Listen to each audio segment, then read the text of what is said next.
Hey guys, welcome to episode 30 of the Serial Chillers podcast. This is your host, Jesse.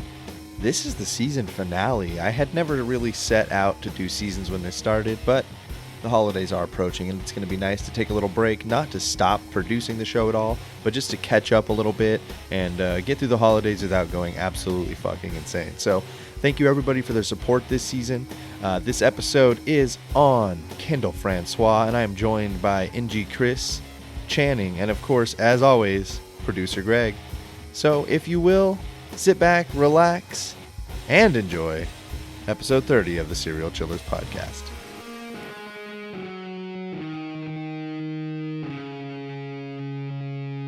Real talk, though. Okay. All right, guys, welcome to episode 30 of the Serial Chillers podcast, the season finale. Wow. Holy hell.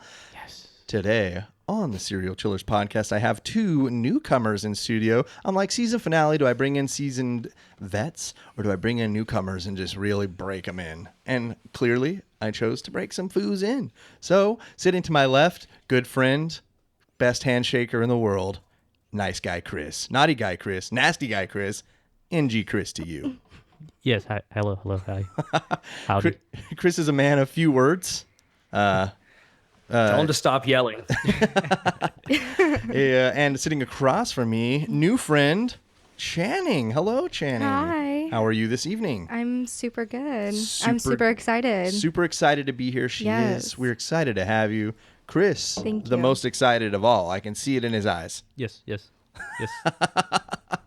Yes. So, you guys, you are here to play the Serial Chillers podcast. Before I start, do you guys want to shout out social media? You want to throw anything out there? You don't have to. If you'd like to, please feel free to throw it out there. Say it loud, though, Chris. Can I just come back to me and I'll shout out me. Yeah, Okay, what's so up? on Snapchat, I am at Channing Meow. And then on Instagram, I am at PerXMeow. Of course you are. I like cats. I have cat hair all over me. And I smell like Taco Bell. Thanks. So, in case you guys all, because this is just an audio medium, in case you needed to know what Channing looked like or smelled like, she's got you covered. Yep. Chris, good? yeah, I guess I have an Instagram. Yeah. Just find me. Find him. I like that. We gave you his name at the top. You do the rest, bastards. Exactly. So, what is the show like? Well, each week I sit down with old friends, new friends, good friends, and bad friends to tell them a story of an infamous serial killer. Throughout the show, you guys will chime in on my story, and if you brought one, bring stories of your own that are true crime, dark, creepy, unsolved, or otherwise mysterious in some way.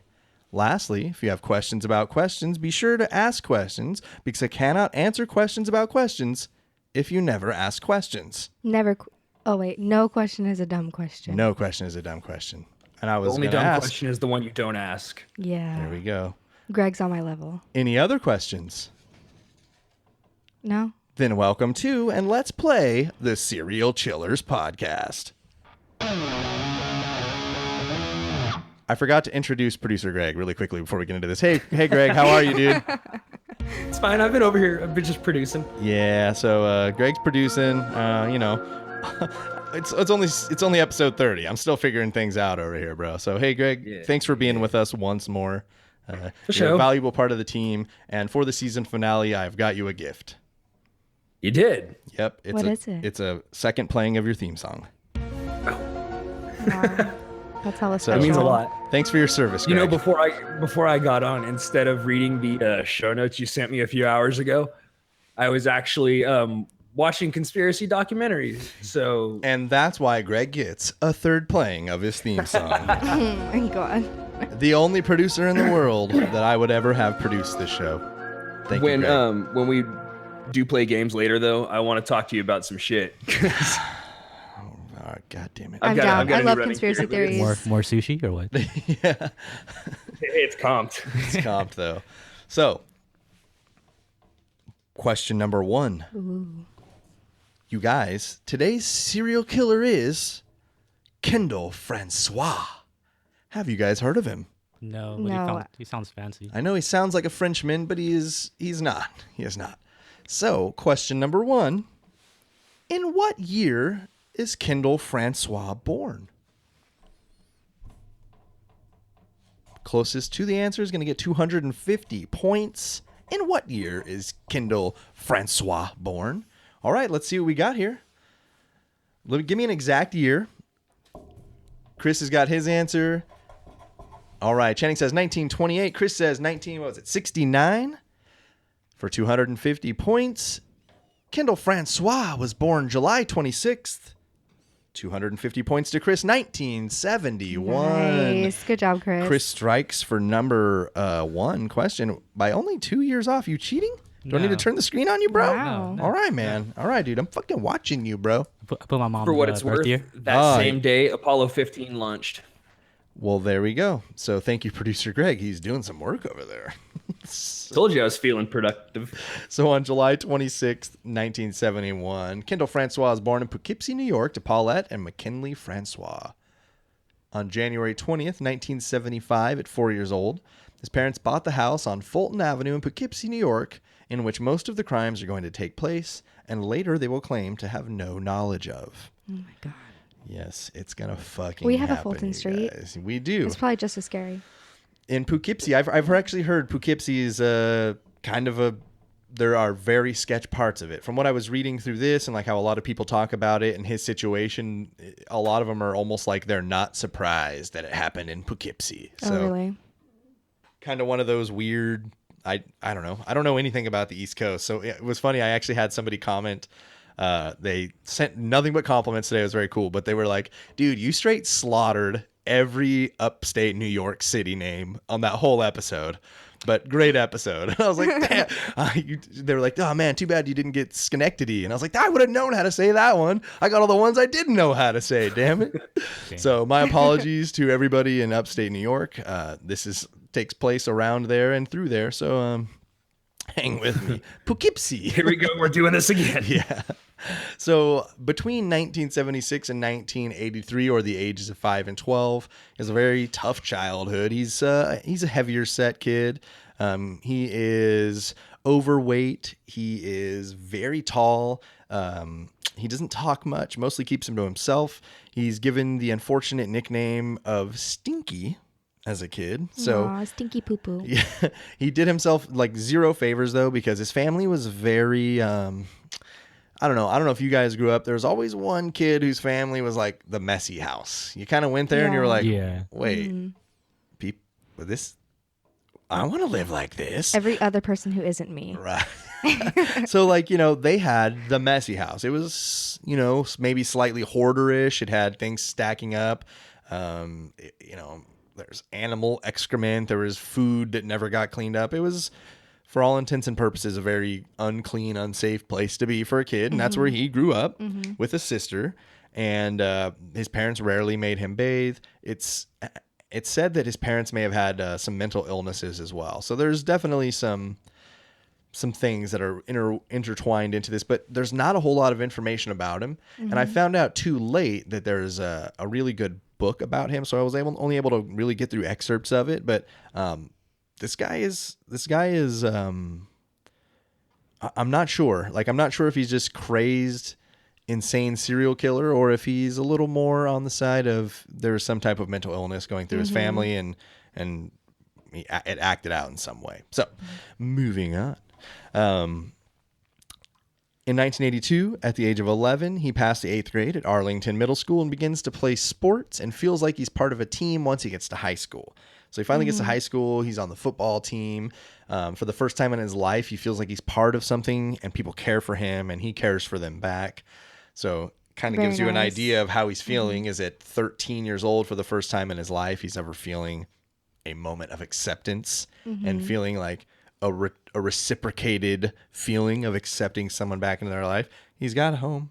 He's at home every day with a family and a brother or a sister and a mom and dad, but there's no love there. So, I mean, I don't know. I don't know how you guys were brought up, but I definitely felt a little love before 12. No, definitely, yeah. It never starts good. These episodes never start with like, they had a wonderful childhood and for no reason they started stabbing people's fucking faces off.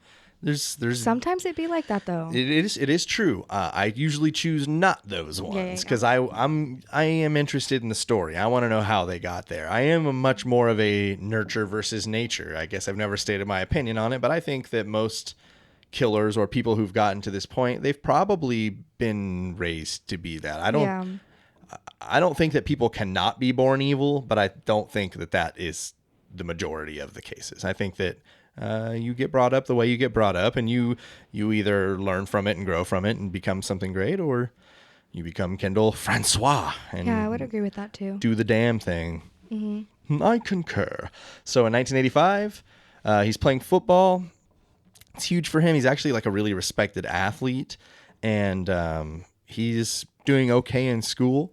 He gets through high school very uneventful. He gets made fun of less because he's kind of made a name for himself in sports a little bit. He's not such a good athlete that he's going to get picked up on some scholarship and go play somewhere, but he made it through high school and had fun. He graduates as a decent athlete and mediocre student and continued to be a very large man in stature as he grew. Other kids never caught up. He continued to just be really big. I think at the time of his arrest, the detective said he was something like 6'4", 350 to 400 pounds. Oh, damn. So yes, very, very big man. So in 1990, at the age of 19, question number 2, this one is multiple choice. However, if you guys would like to stab before I give multiple choice options, it's for double the points, which would be 500. But if you stab, you cannot guess from the multiple choice options. So the question is, what branch of the military does Kendall Francois join after high school? I'll take a stab. Yeah, it's a pretty decent one to take a stab at if you Yeah. like. So write it down if you'd like to stab. I'll have 4 multiple choice options if you'd like to wait for those as well.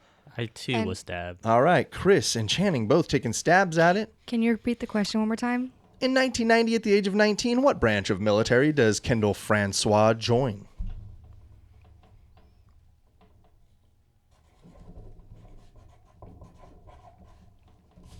Pens of Fury. Channing said he became a Marine. Chris says he becomes a Marine. Unfortunately, little too chubby for that. Kendall Francois joined the Army. The go-to. And I'm not saying that the Army is Such a not trick question. is like the lower rung of it, but I think, in fact, I didn't even have Marines on my list because I didn't think it'd be believable for his bumbling, stumbling, big old Wow. booty.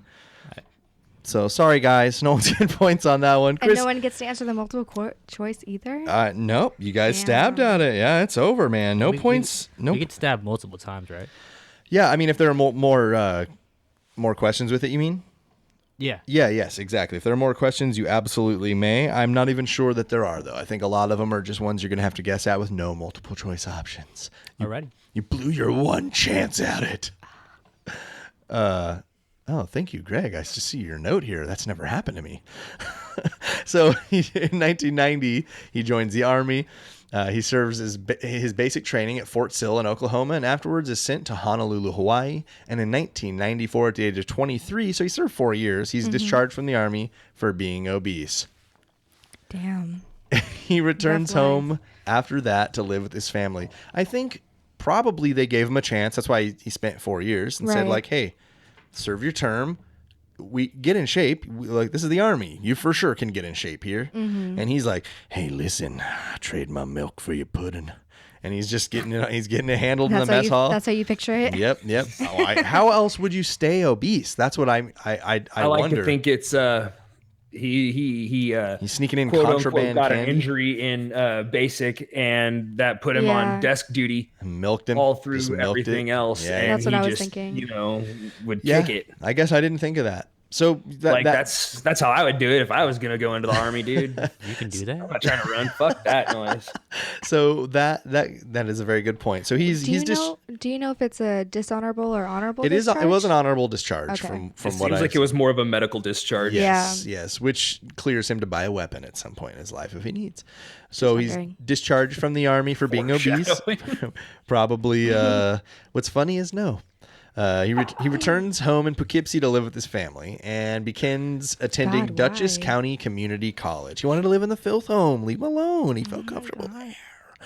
So he goes back to school, though. He goes to Dutchess County Community College, and he works at the Arlington School District as a janitor at Arlington Middle School, where he had graduated from just 12 years prior. Boom. Creepy ass janitor. It's the worst. Nah, That's how they all that's are, the I one you feel. like. You buy drugs off of. You know? I never bought drugs off my janitor. Oh, all right, I know Chris, what school gotta you went to. Introduce me to some janitors. Nah, it was the security guards. Oh, my bad. Way more believable. In April of 1996, he is promoted from janitor to hall and detention monitor. How about that? Look at you. He's moving on up.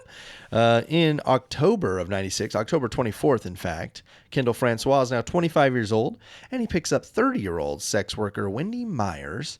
The two negotiate sex for money and have sex until Francois becomes angry, believing that Myers had ripped him off. After some time of arguing, Kendall Francois begins to choke her with his bare hands until he believes she dies when he hears the hyoid bone in her neck crack. He wasn't sure if this had actually killed her, so he placed her face down in the bathtub and turned the water on. It was believed that she may have actually died due to the drowning. After the murder, he bathes her and stores the body in a black garbage bag in the attic. Oh my God. Why? Ugh. Chop them up in little pieces and eat them. This is the family house, right? This is the family house. But remember, we're talking, I can't state enough how filthy this house is. This is such a house that I wasn't there and I didn't smell it. So I can't say that maybe they didn't notice decomposing bodies. But I feel like I can smell it. Yeah. I feel like you have offensive to all the senses. But everybody, when this is all said and done, is going to claim that they had his parents, the neighbors are going to say like, yeah, we smelled something funny, but like that house smells funny. Like, oh my God. It's almost like the perfect cover. Okay. Yeah. I It's can kind see of that. fucking disgusting to the max, but it's. Wait, so he brought the sex worker into the family house? That's how he do. That's how he do. So shit just got real. Question number 3. How many total will be attributed to Kendall Francois when it is said and done? The closest to the answer is going to get 250 points. How many total victims will he be counted against him in the end? Is he a monster of great proportions? Does he barely break the scales? Chris has got his number in. Take your time, Channing. All right. Chris says 11. Channing says 14. The nice guy strikes again because as shit got real and Kendall Francois continues his streak, he will kill 8. Oh. 8. A total of 8. Just 8. Just 8. Yes, only 8 human lives sacrificed for this podcast episode today. He wasn't trying about for the high score. He families. was going for quality of game. That seems like it's actually kind of weirdly true. So I guess we could slow down a little bit here and talk about he's a missionary style killer. So in his mind, he's doing the world a service by taking these sex workers off the street. Even though he's used them many times before the killing started, he continues to use them while the killings are taking place. To him, they are beneath him. They're scum. They're second-rate citizens, and Angel of death kind of person. Right? yeah, sort of. Yeah, exactly. He's. I think he takes less pleasure in killing them than an angel of death, and more in the fact that he's ridding the earth of to him, garbage. Even though he utilized that garbage before, And he lives in garbage. he most certainly lives in garbage. Maybe that's the problem. Is that Yeah. once he got there, he was like, "Man, this house ain't big enough for all this garbage. I'm gonna kill this one." I don't know. I really don't know. But I'm not going to take it out. Yes, I'm gonna put it in the attic in this black trash bag. Right. Then it's all Maybe soggy. that actually meant something to him, that he was putting them in trash bags. I don't know.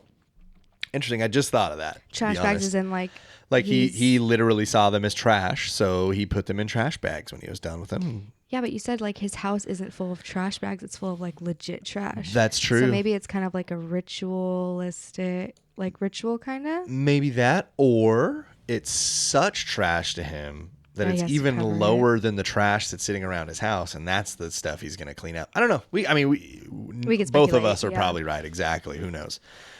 So On October 26th, 2 days later, the boyfriend of Wendy Myers reports her missing to the police. However, she is a known sex worker, and at this time there was not credence given to her disappearance, as she was indeed a sex worker.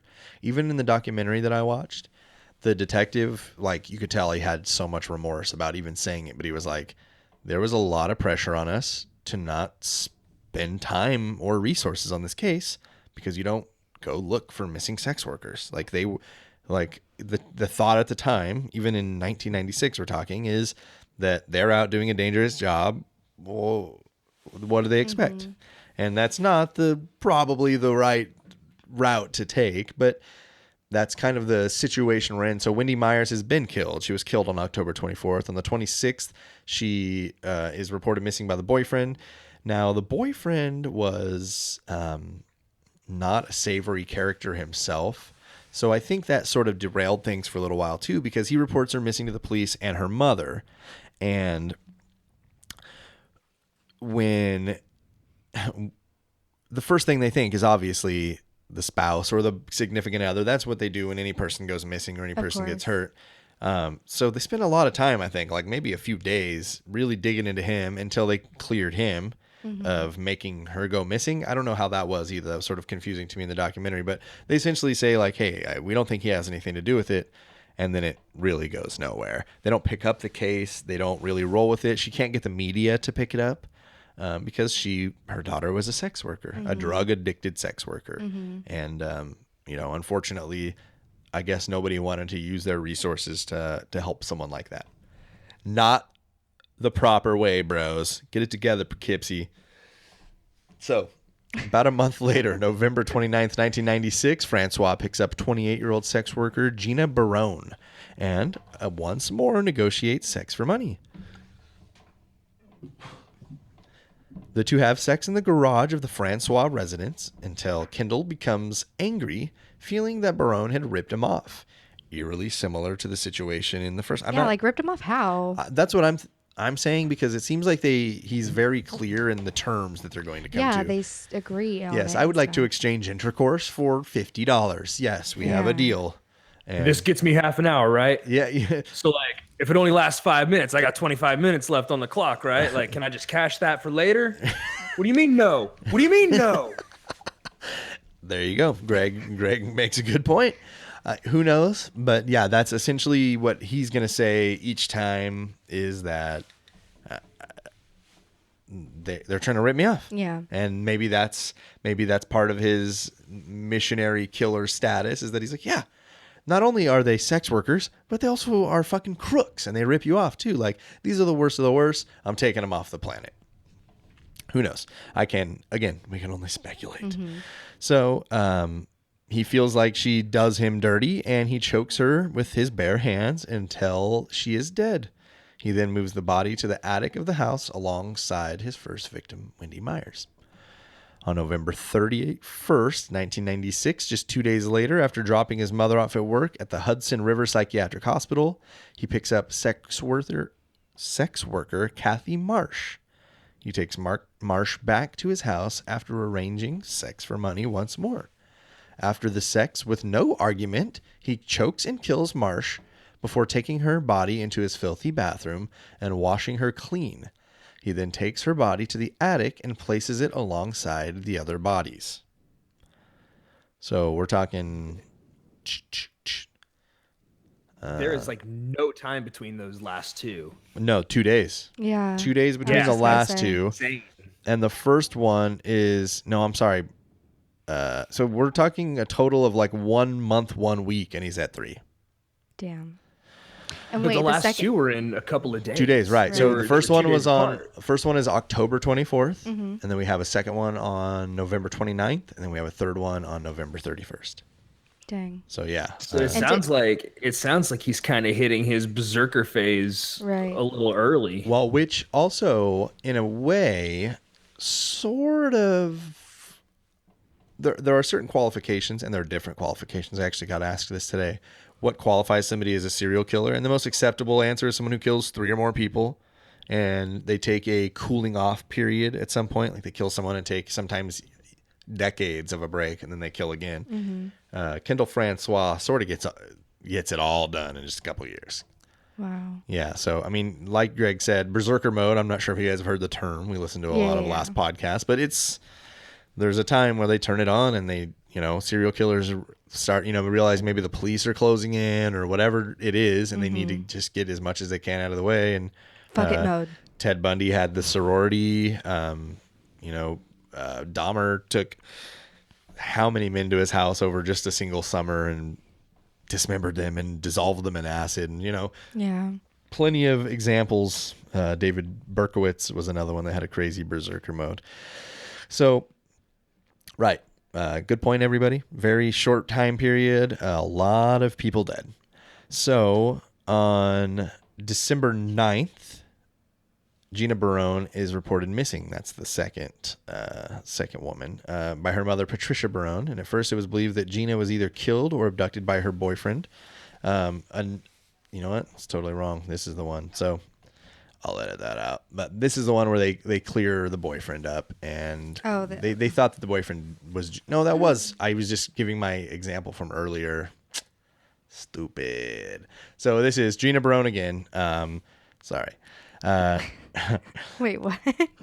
I was right the first time. Okay. I preempted what I wrote down. Oh, so I okay, told okay, you something off the cuff, and then it's actually written down here. So her piece of shit boyfriend, the boyfriend reported her missing. Now her mom is reporting her missing. Okay. So things have taken one step farther. On January 12th, 1997, Francois leaves his job at Arlington Middle School. Question number 4. What will be the next job he moves on to? This one is multiple choice only. You guys don't have to write down the whole answer. You can write down the letter if you'd like. So, question number 4, what job will be the next job he moves on to? Is it A, the same job at another school? B, janitor at the hospital his mother works at? C, a paper route? Or D, he does not have a job? Same job, another school? Janitor at a hospital? Paper route? No job. Chris saying janitor at a hospital. Channing saying paper route. No one's getting points because on January 12th, 1997, he left Arlington Middle School to begin work at Anderson Middle School, where he was fired a short time after this. And the only information I could find out about this is essentially the school decided they were not happy with how it was working out with Kendall, which is a way of saying, we didn't really mean to hire you, dude. Sorry. So... changes one job, quickly fired from the next. We've got a score of 500-0 after 4 questions. Chris, you have a lead. How do you feel right now? Is the pressure on? Do you feel like... Yes, the pressure's on. He's got a burning desire to win and keep it all under wraps while he's doing it. Just do it! So we'll see if Channing can't come in and get one of these questions and score some points. I hope I can. I told you not to bring Shia LaBeouf, and you fucking brought him anyway. So,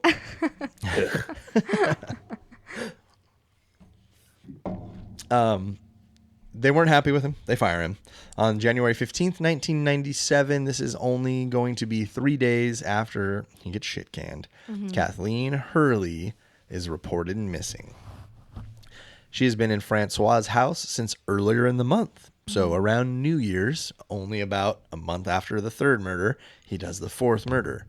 Around this time, 4 deaths in, of all sex workers from the same area, cops begin to suspect the missing women may have fallen prey to a single suspect or serial killer. A cop named Sergeant Segrist begins to look for a pattern.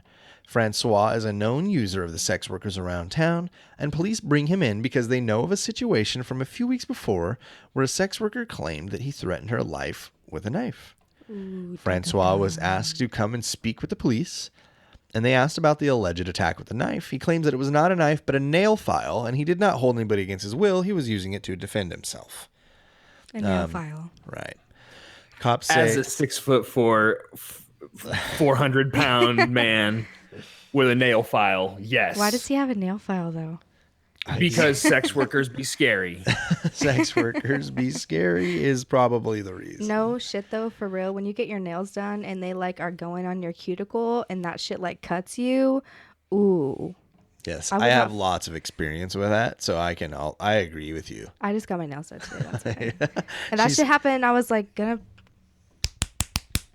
Pound someone. Dang. It's the worst. Also, before you get going again, I just want to say shout out to sex workers. I didn't mean anything bad by that. You people are doing the Lord's work. I appreciate you. Thank you.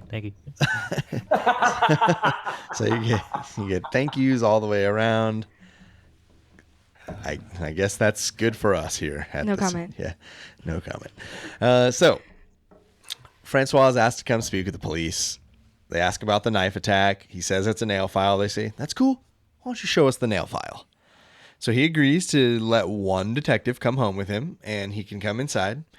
And the detective goes in, Segrist, and says that it is literally the filthiest place he's ever been in his life. There are maggots. There are maggot shells from where maggots have turned into flies. There are animal excrement. There is trash. There is food. It's unfathomable. So we're talking about a police officer goes in here, and he never at any point in the documentary mentioned the smell. Let me rephrase that. He never mentioned the smell of rotting human bodies. He was in the home with him, and the house was so bad. So kind of going back to what we were saying earlier about it possibly being the perfect place to just stash whole dead bodies. Yeah. This police officer, detective, Segrist, he didn't even smell it. He was none the wiser. He felt like there's something going on, and Kendall François is probably involved in some way, but he never implicitly states like, and you know what? I smelled dead people in there when I went in there. He does say that when he goes, they look around the room. Francois can't find the nail file, but right then, Francois gets really agitated. Like, we got to get out of here. We have to go. Like, we have to leave this. My parents will be pissed if they find out people are here with me. So they start leaving, and the detective talks about how he kind of got a little head to try to soak up as much of the house as he could before Francois made him leave. So the detective sees a door, which he believes is the basement, and tries to go down that door. And at that time, Francois the detective talked about how he grabbed him by the shirt and like screamed, like, that's not the way out. And pulls him up the stairs and closes the door behind him and proceeds to show him out of the house itself. So yeah, but the basement isn't where the bodies are stored. Yet. Oh. It's a juke move. He looked left but went right. It's just so when they do come back with a search warrant, they're gonna search the basement. There's not gonna be anything there. Then I don't know. I'm gonna see if I get this right? Sure. Takes everything from the attic down to the basement. And they come back later and they're like, well, we already searched the basement. So let's search the attic. And they search the attic and there's nothing there. And it's just a shell game. We'll see if Greg is right. Hashtag smart. I haven't gotten that far in the outline yet, but I am playing. So, the detective has seen the inside. So now they kind of feel like maybe something is amiss. They can now see like his parents and sister still live in this house. It's not just him in this filthy, fucking disgusting house. Right. It's an entire family, possibly a family suffering from some type of mental illnesses. Again, I don't want to dive too deep into it because I don't know too much about it. And I don't want to talk about things that I don't know that much about. But from what I understand and what I've picked up, take it or leave it how you will with this show. Most of these outlines are put together in a week. So I have to cram everything I put into these shows usually in 6 days. So it's not really enough time for me to do tons of research and like also read a book. And I do my best. And with this one, I put in even more work, and there's so little about it. So I wish I knew more about his parents' situation and why it was so bad there and why nobody cared. Maybe it was just a personal choice and they're just kind of gross and they enjoyed that. A lot of speculation here with Kendall François. So very filthy. Detective gets drug in. Question number 5. How long after the detective leaves until Kendall François kills again? This one again is multiple choice only. Does he do it A, 1 hour later, B, 24 hours later, C, 3 days, D, 7 days? How long does he wait until the detective leaves his home to commit his next murder? I got this one. All right. Channing says A, 1 hour. Chris says B, 24 hours. Oh my God, what? Channing is on the board. Within Turn 1 up. hour after the police meet with Francois, Mary Healy Grasson Can I get a is claps? killed. Can I get some claps? Thank you. Channing. Operation Shutout. A success. Don't get shut out. Channing has done it. Operation Don't Get Shut Out completed. So 250 to 500, 5 questions in. I believe we have 10. So we're only halfway through, you guys. All right. How we feeling? How you feeling, Chris? You know, coach says play the zone, and I'm trying to. You just out there giving it 110%. I can't see Chris, but I can just picture him like elbows out, trying to sit wide and play the zone. Athletic stance. So again, within 1 hour of the detective leaving, Mary Healy Grasson is killed. Francois picks her up and kills her in the same way as the other and places her dead body where? In the attic of the house. It is becoming almost routine to him now. Mm-hmm. And again, he believes he's doing the world a service by taking these sex workers off the street. He is the missionary killer. The one nickname he does get, I usually make this a question, but it's such a stupid fucking nickname they gave him that it didn't deserve to be a question. They called him, so creative, the Poughkeepsie Killer. Ooh. Man, fuck you guys. Come up with something better than that. The wrong answers I usually give for that question are better than that for the most part. Anyway, on March 7th. So in case you're wondering, if anybody needs a serial killer named, I got you. I got you. Find us, at serialchillerspodcast@gmail.com. So on March 7th, 1997, 25-year-old Kendall Francois has some more under his belt. Catherine Marsh is reported missing by her mother. She had not talked to her mother since November 11th of 1996, just under 4 months ago. So we kind of Tarantino you a little bit here. We don't know the exact date, but in that span of maybe only 2 days where Francois had taken out number 2 and number 3, Catherine Marsh may have been a fourth in that very tight time frame. Might have, so her body was not found? It was found. Dating was hard, and Francois wasn't sure exactly when. By the time that these bodies are found, they're in a very yeah, I can imagine decomposed state. So take from that what you will. They believe she was killed sometime in November when her mom stopped hearing from her. So her mom stopped hearing from her November 11th. And wait, and he picked her up when? He doesn't know. He can't remember. He admits a lot of it, but this is one of the ones where it's kind of, we have the information. We know when she was reported missing, which is March 7th, but her mom hadn't talked to her since November 11th. Now, if we put it back in November 11th, then we're talking October 24th, November 11th, November 24th, November 29th, and I think it was January 7th. So yeah. He hasn't taken a break. It's 2 weeks, 1 week, 2 days, 1 week. It is very intense at this point. So, like I said, or maybe I didn't, to boot, Marsh was pregnant at the time. Oh, caca. So Catherine Marsh reported missing on March 7th, 1997. The police questioned some sex workers who say that Francois liked Catherine Marsh a lot, and that Francois liked to choke some of them while they had sex, and that he had taken it too far at times. So he's like maybe a little known for this in the circles, So Kendall Francois, not that you thought this at this point, but not a good dude.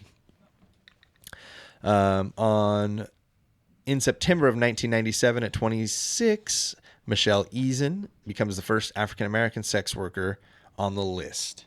I should also point out, I guess, that Kendall Francois is also an African-American gentleman. They were not, honestly, it sounds ass backwards, but there are a few documentaries that I've seen that these like kind of old school rough and tumble detectives will say shit like, a white man kills a white woman and a black man kills a black woman. So I think that a lot of this has to do with the fact that Kendall Francois is sort of being glazed over because some of these guys had this really stupid ass attitude towards this. Right. Like this was like, I believe it was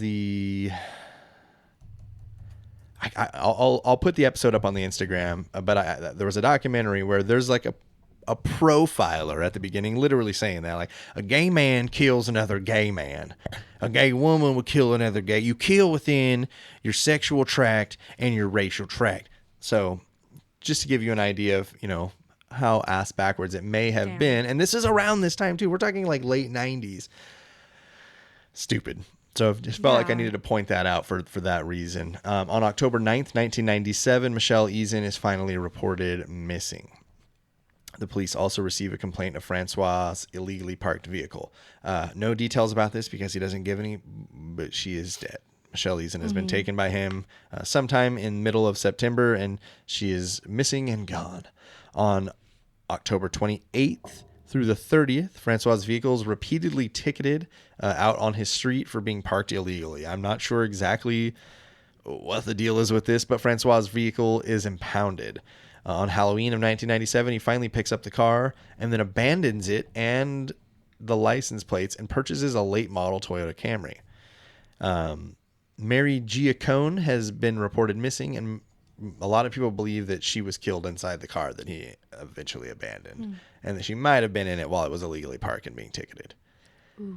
So more twists and turns. And that's another thing about this is, a lot of times they're able to go back and put together a story once they've gotten some information from serial killers. Then there are times where the serial killers are open books and they want to tell you everything. And Francois seemed very forgetful. So there's a lot of things where he's got a lot of information and things like this where he's like, I don't really, our entire story becomes from his firsthand account, which is the case with a lot of serial killers. So you have to take everything with a grain of salt because some of them are so narcissistic and so in love with himself that, Henry Lee Lucas, I'm not sure if you're aware, he admitted to killing, something like 1,000 people when really I think he might have killed something like 6 or 7. So, it was all the devil's hand, though, right, Greg? Right. Yes, of course. Right. December 14th, 1997, the first story is reported on the number of missing women in the area in the Poughkeepsie Journal. So, over a year after Gina Barone's disappearance and Wait, can I ask a question? Yes, you can. When is our break? I have to go pee hella bad. I'll take it right after this. Okay, sorry. No worries. So, that's not getting edited out. You cannot edit it out. That's fine. Cool. So, Gina Barone's mother always had an issue with this. They would never pick up her daughter's story, no matter how hard she tried. But finally, it's getting a little bit of traction. So, we'll take a break right here. We'll come back. We'll talk a little bit more about this, kind of get to the bottom of it, and make sure you come back or I'll kill you.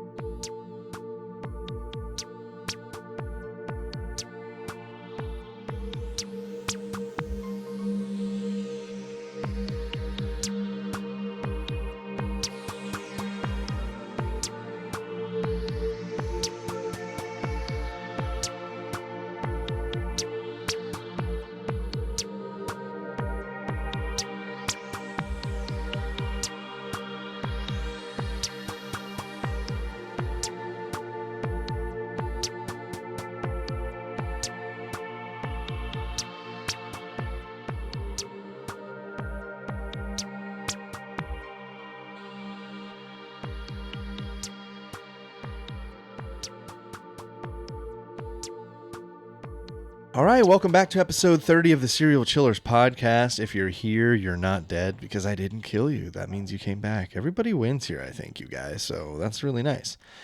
We left off on Francois sort of being, an all-over douchebag. Gina Barone, her mother is finally happy to see her story being ran. It's been over a year since her daughter's been missing. And in the documentary, it was kind of sad. Her mom said she had this really awful feeling that her daughter was still alive. And everybody was like, well, why is that an awful feeling? She said, just for some reason, the fact that she's alive but can't reach us is so much worse than thinking she might be dead.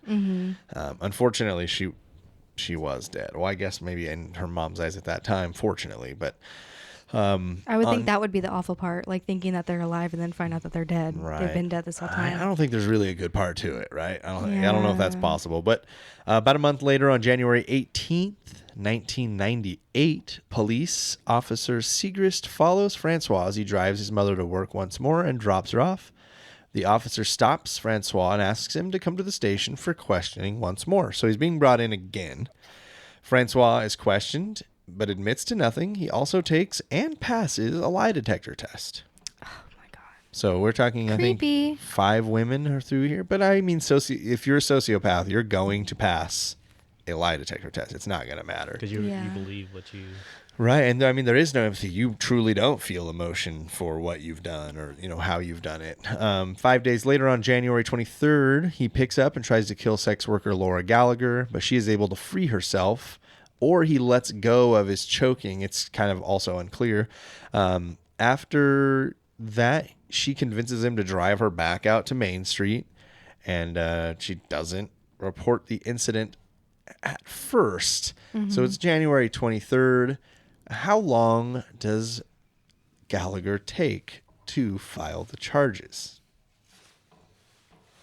Let's just say it's in days. Okay. And it's under 100. I'll give you guys that hint. How long does Gallagher take to file charges? The closest to the answer will get 250 points. Channing, you could tie it up if you get it here. How many days does she wait? Chris says 34. Channing said, what do you got, 45? Well, you guys, she took... Chris, you motherfucker, 34 days. Oh my God. I swear. Good job. So on January 23rd, it takes place. On February 26, 98, Laura Gallagher files assault charges. Wow, Chris. I would take that long too. Chris. In it to win it for sure. Guessed it on the nose. Chris is up 750 to 250. Nothing is out of reach, you guys. It's anybody's game still. What is it, the 6th question? That was number 6. Mm-hmm. But guess what? Question number 7. Oh my God. He is charged with a crime, pleads guilty, and is sentenced to how long in jail? He's charged with the assault. He did it. He admits to it. He pleads guilty. How long will he be sentenced to jail? The closest to the answer is going to get 250 points. I'll give you guys another hint. Let's just say days again. And this one, let's say under 100 again. How many days will he be sentenced to jail for this assault? Channing says 90 days. Chris says 60. The nice guy strikes again. Oh my gosh, Chris, why? Dang, I don't know. I don't know. Chris hits 1,000. It's 1,000? What was the real date? Like 60? So, he is charged with the crime, pleads guilty, and is sentenced to how long in jail, Chris? Well, what did you say? 60 days. 60 days. Sentenced to 15 days in jail. Oh, 15. Damn. He only serves 7 of the 15 days. Typical. Yeah, this motherfucker. So on June 12th, 1998, he picks up and kills sex worker Sandra Jean French, once again by manual strangulation. Afterwards, he dumps the body in the attic of his house. Shocker. Right? The next day, he moves French's body to a crawl space of the house because he felt like the attic was getting overstuffed.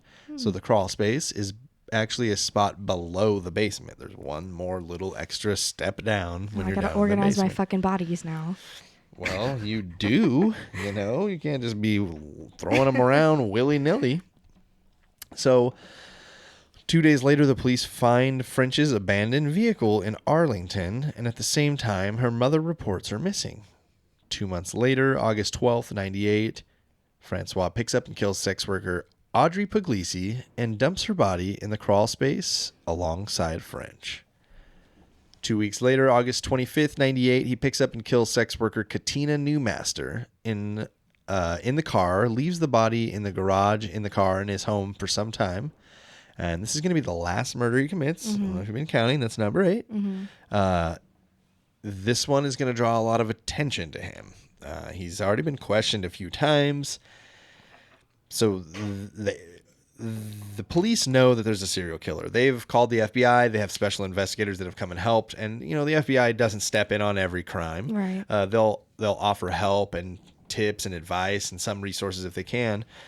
So they're trying to find Katina Newmaster's killer, and they're out in full force, and the FBI agent says, this is what you got to do. It's called roadblock canvassing. So they're going to block off a road, and they're going to stop every car and say, have you seen this woman? If you have any information, you need to contact us. It's a slow, arduous process, but they're going to reach a lot of people that way. They're stopping a major road. There are 8 people dead or missing that they know of, 8 sex workers. And right. So on August 26th, the following day, he moves Newmaster's body to the crawl space of the basement. September 2nd, 1998, he picks up sex worker Diane Franco and attempts to strangle her. She convinces him after he stops to drive her back to Main Street. So for whatever reason, he stops, whether she convinces him, something comes over him, he stops. She says, I need cigarettes. You gotta just take me to the gas station. Like, this is too much. I just need a pack of cigarettes. So as they pull up, she jumps out of the car, runs inside, and just, you got to call the cops. I need help. Well, the gas station that he pulled into was right across the street from where the 2 detectives who are very familiar with him and his situation have set up this roadblock canvas. So they're sitting there, and they see the car across the street, and they look over and go, that's our boy. Is that Kendall Francois? So as they go walking over, Francois exits his vehicle, and he's like, there's a woman in there who's been assaulted. Like, you guys have to help her. So they're like, oh, shit. So they go in there, and they say, like, the woman is hysterical. She's crying. She's, like, locked herself in a bathroom, I think. Or either that, or I believe she is left out the back of the store, and she's gone the opposite way. So the police catch up to her and confirm that, in fact, it was Kendall Francois who had attacked her, who had choked her and tried to kill her. So they track him down because, this is kind of a big deal. A sex worker is being choked and there's 8 missing. We need to know a little bit about this. So, what do you guys make of the fact that he jumped out and like told him like, oh, there's someone in there that needs your help? He didn't like just like distract from him. Yeah. It didn't really mention that he like super tried to escape or anything. I think the cops were like, oh shit, thanks Kendall. And then went in and handled business, and then took him a while to find out what happened. Maybe just a distraction tactic, but wow, how brazen. She needs your help. She's right in here. Officers, please do something. Did he know that she was like in there hysterically crying? From the way it's depicted to me in the few different ways I read it or saw it, she like jumped out crying. Like when they pulled up, they weren't done rolling before she jumped out of the car. That was a reenactment, and kind of the way a few people told it could have been different. It could have been definitely sensationalized for the things that I'm reading and watching. Yeah, and maybe just the whole thing about being a sociopath, like maybe he's just like, maybe he disassociated himself with it so much that he thought someone else attacked her, and he didn't even put himself in the situation. He was just there to help her when he came to, or what? Who knows? More speculation from the peanut gallery. So they catch him. He admits to it. He doesn't say that he didn't do it. He's, I guess, aware. And but wasn't. He said that he got really upset, but he was able to regain his composure, and he was very remorseful for losing his cool. So at this point, they're almost like, it's got to be him. I think not the opposite. I think they're backtracking. Like maybe this is a one and done, and like he lost his cool. He let her go. He didn't kill her. He brought her to the store. So he's kind of maybe he's playing the games. That's what I think. He's playing the game. So they've got him in custody for this assault. He's going to admit to all of it while he's in custody right now. How long will he currently be in custody before he admits to the murders? Will it be 7 days, 4 days, 1 day, or instantly? 7 days, 4 days, 1 day, instantly.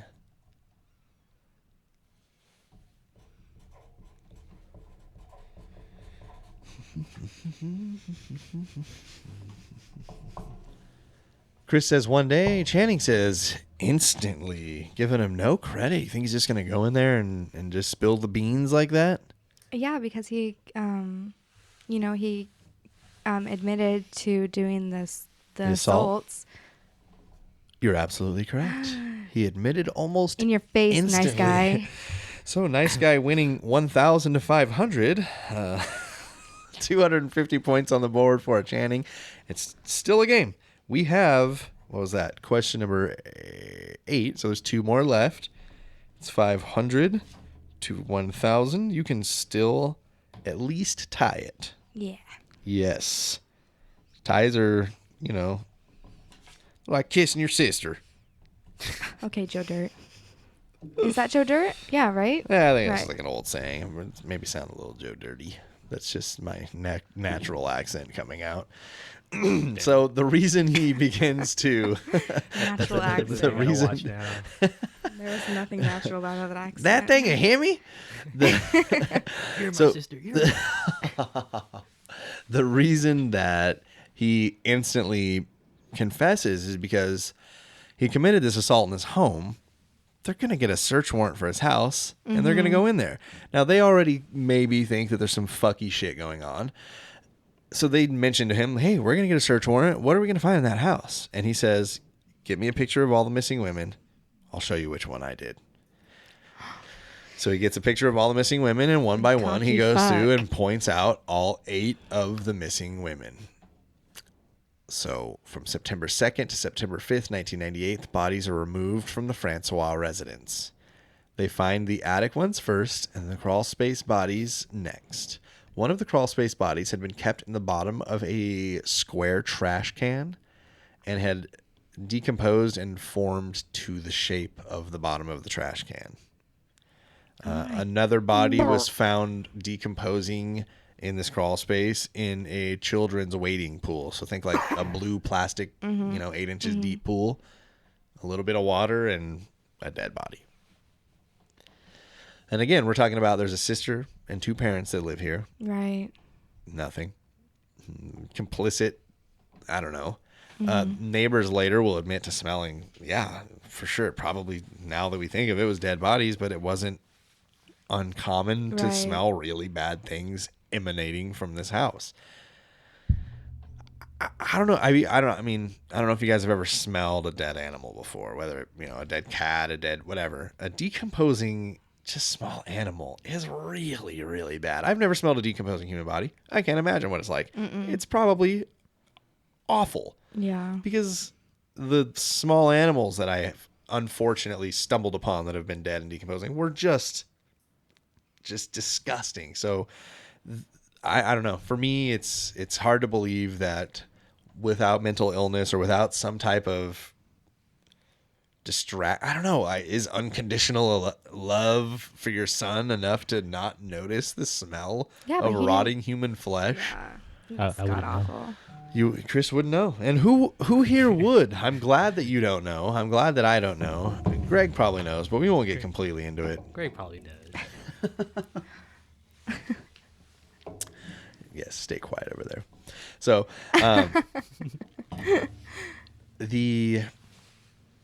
they find them all. It's so bad that one of the officers has to excuse himself, and he's like a seasoned 25-year vet who's seen it all. Seen some shit.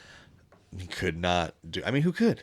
There's a body that has taken shape of a trash can. It's so decomposed, and and a lot of it took so long to identify some of these women because they'd turned to Decomposed so nothing. much. Yeah. Well, how long? It's been like two years. So on September of '98, it's been 2 almost 2 years. years since some of the first. It's been 23 months, like very close to 2 years. Nasty. So the bodies are removed. They are taken all out, and they are for further investigation. They keep the bodies for 2 weeks in order to do all the identifications, try to pin down when they were killed and how they may have been killed. On September 4th, he is indicted in Dutchess County Court for the murder of Katina Newmaster, the most recent victim. He enters a not guilty plea on September 9th. On October 13th, 1998, nearly 2 years to the day of his first murder, he is formally charged with 8 counts of first-degree murder and 8 counts of second-degree murder and 1 count of attempted assault. On December 23rd of 98, he enters a guilty plea for the first-degree murders to avoid the death penalty. On March 31st of 2000, almost 2 years later, his appeal is heard at a New York State Court of Appeals. In May of 2000, the New York State Court of Appeals rejects the appeal. In June, it is announced that Francois is HIV positive and likely contracted the virus from one of his victims. In August of 2000, Francois confesses to all 8 murders in a plea bargain that allows him to avoid the death penalty officially. Question number 9. He's avoided the death penalty. What will he be sentenced to? Is it A, 8 45 to life sentences? Is it 8 25 to life sentences that run consecutively? 4 25 to life, 4 life with no parole? Or does he get sent to a prison for the criminally insane? One more time. 45 to life sentences, 25 to life that run consecutively, split it in half, 4 25 to life, 4 life with no parole, or prison for the criminally insane. You guys are both saying B, 8 25 to life that run consecutively, and you guys are both correct. High five. Congratulations. So Channing's going to throw some more on the board and get to 750. Unfortunately for her, let me just check something really quick here. Yes. So, unfortunately, Channing, with that one, Chris has locked up a victory. We can do a Final Jeopardy. There, Chris wants to put all of his points into the final question. Nope, not how the show works. Sorry, Chris. Congratulations on your win. We will still do question number 10 for fun, yes. but hey, everybody here is welcome to come back and try again. Definitely. So, and also, Chris didn't win shit. So, what really? Who won here? I won the fans' love. Yep. Good luck with that. So he is indeed convicted of the murders. He gets 8 25 to life sentences that should run consecutively should he ever be cleared of any of them. He also, in addition to that, receives a 1 to 3 year sentence for the assault he committed on the last woman who escaped and got him caught up. August 10th of 2000, he becomes prisoner number A4160 at Attica Prison in New York. Attica! In 2003, he begins earning $30 a week as a welder in prison. Happy days. When will Francois die? Does he die July 4th, 2005? Is it September 11th, never forget, 2014? February 2nd, 2016? Or is he still alive? Ooh, threw the loop in there. Was it 4th of July, 2005, September 11th, 2014, February 2nd, 2016? Or is this piece of shit Kendall François still alive? Again, this is for nothing. Chris did win, but let's see what you got. Show me what you got.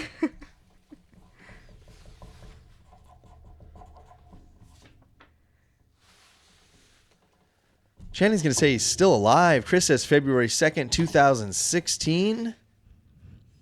He did. He died September 11th, never forget, 2014 at the age of 43 in the Windy The what? The Windy Correctional Facility. He died at 43? Died at 43. The official cause of death was, quote, apparent natural causes, end quote. According to a woman who corresponded with Francois in prison, he actually died of cancer. That woman was Claudia Rowe. She wrote a book about her correspondence. That book was, I believe it's called The Spider and the Fly. That was the one that I read the excerpts from. That was the one that I found out about way too late. I don't know how I missed it, but I did, for fuck's sake. I still want to read it. The book is less about his life and more about her correspondence with him and kind of discovering really how he thinks and how deep and dark it really goes and is. That's pretty much it for his life. I have one more thing I would like to throw on here. I've found this article about the police not listening to the sex workers when they're warning the Poughkeepsie police. This is called The Police Are Criticized as Poughkeepsie House Yields Corpses by Joseph Berger and Jane Gross. It's a New York Times article from September 4th, 1998. I'm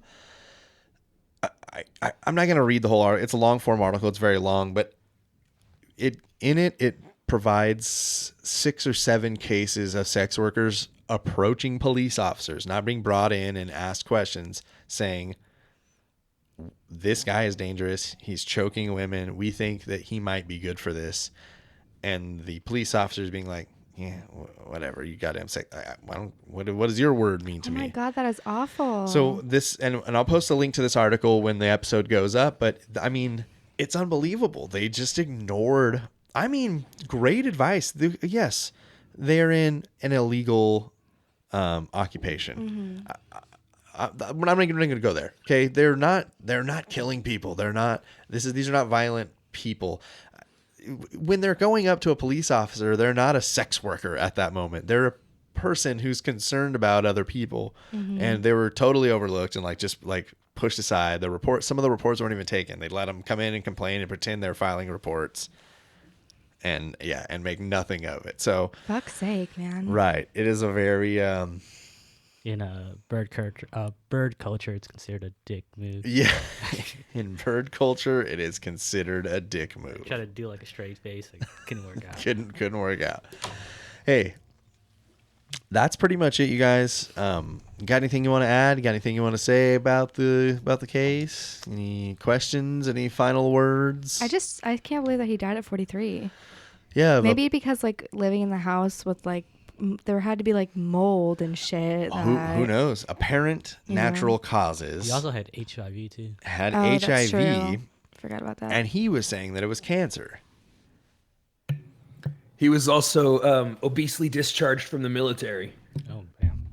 At 43, that ticker might not have been, or been working way too hard. Yeah.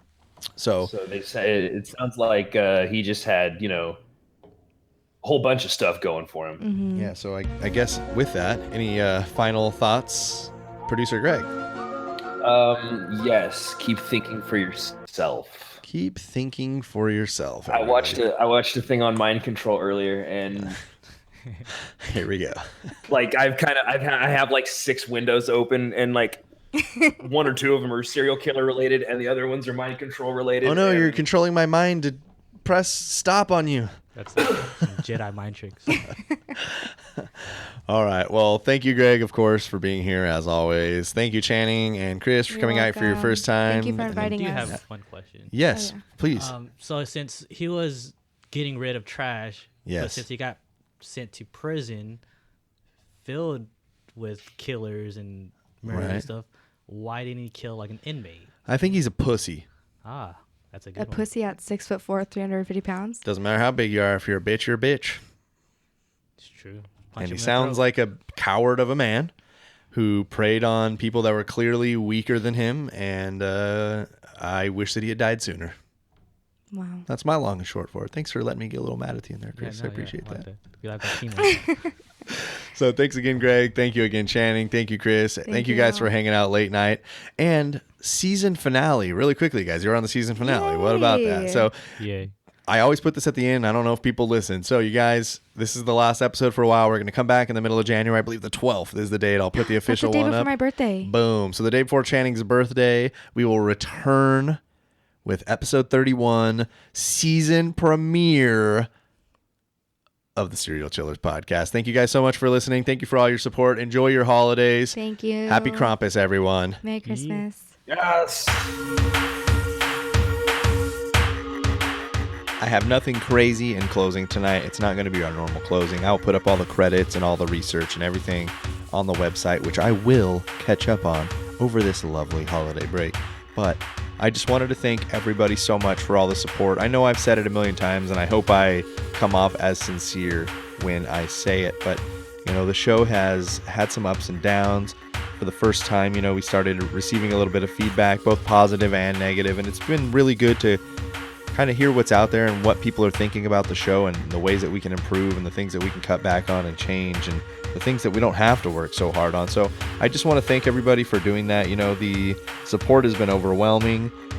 We've been, when we set out, we weren't sure what it was going to be, producer Greg and I, and we knew we were just going to keep fighting for it and having fun and enjoying it. And today we sit very near 100,000 downloads. Now I know that number is not up in the millions, and shooting us to the top of the podcast charts, but every single one of those means more than you guys even know to me. So thank you everybody for giving to the Patreon. Thank you everybody for supporting and just reaching out and saying that they like the show or they dislike the show. Thank you just everybody. The new Patreon patrons have been kind of coming in and just really, just thank you guys all so much. It's very almost overwhelming sometimes, but whenever I get the nice comments that kind of let me know that I'm doing a good job, it's really it really means the world. So thanks a lot to everybody. Thanks a lot to everybody who's been on the show. Thank you to just everyone. Athena is a new listener who's kind of chimed in and given me a hand on a few things actually already, so we may hear a little bit more from Athena in the future. She's also a new Patreon patron. So I don't want to get too long-winded here. Thank you everybody again for the support. Thank you everybody for sharing. Please continue to do that. We'll be back on January 12th with episode 31. We're bringing back Joseph and Alex, who have both been on 3 episodes before, so we're going to hear some voices we've heard in the past, and we've had a lot of fun before, so I think we're going to do it again. Thank you guys for sticking with us. Let's get through these holidays. Everybody, hang in there. It gets better. January, it slows down, and it all gets easier. So we'll be back January 12th. Thank you, everybody, for listening to episode 30. Thank you for listening to episodes 1 through 29, for that matter. I know producer Greg gives a huge thank you to everybody out there, too. Merry Christmas, Happy Krampus, Joyous Kwanzaa, Happy Hanukkah. Thank you, everybody, from me to you.